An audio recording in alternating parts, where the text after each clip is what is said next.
as family, friends, and the community mourn the loss of a Lorain police officer killed in the line of duty. These 3 officers were attacked for doing their job. It's very hard to deal with. Investigators worked to answer the questions that would be asked as the healing began. Officer Philip Wagner, badge 4178. We'll take it from here. Nobody asked to be a hero. It just sometimes turns out that way. And today we got some of those answers. There's no doubt that Officer Wagner's ultimate sacrifice saved lives. Elyria Police headed up the investigation into the ambush and shootout in Lorain that left Officer Philip Wagner dead and Officers Peter Gale and Brent Payne hurt.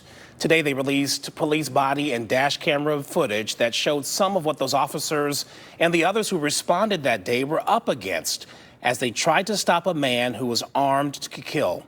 News 5's Catherine Ross takes us through the images and the new information.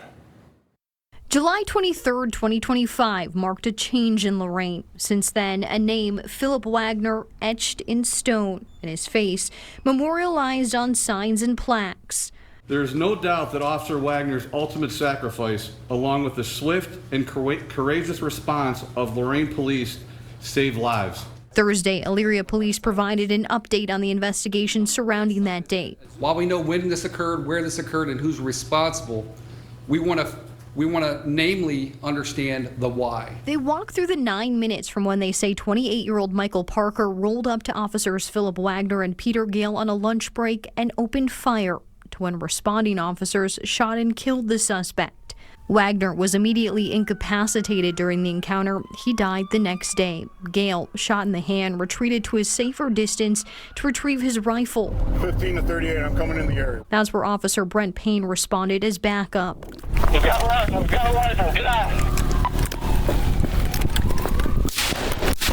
Payne was also shot in the arm and hip. Video from his cruiser dash camera shows the suspect unpacking an arsenal of weapons.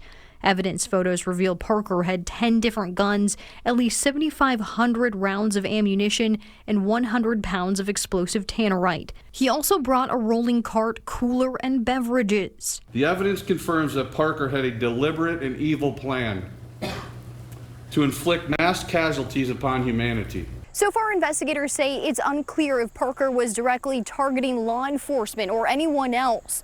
They are combing over his background and medical history. He's been diagnosed as schizophrenic in the past.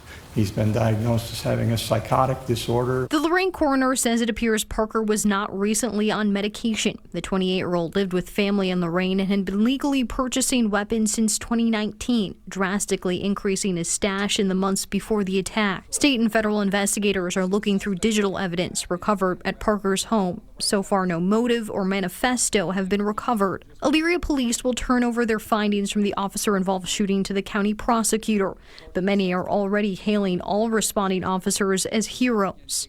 Lorain Police Chief Michael Failing plans to place another memorial for Officer Wagner with a reminder of what happened that day.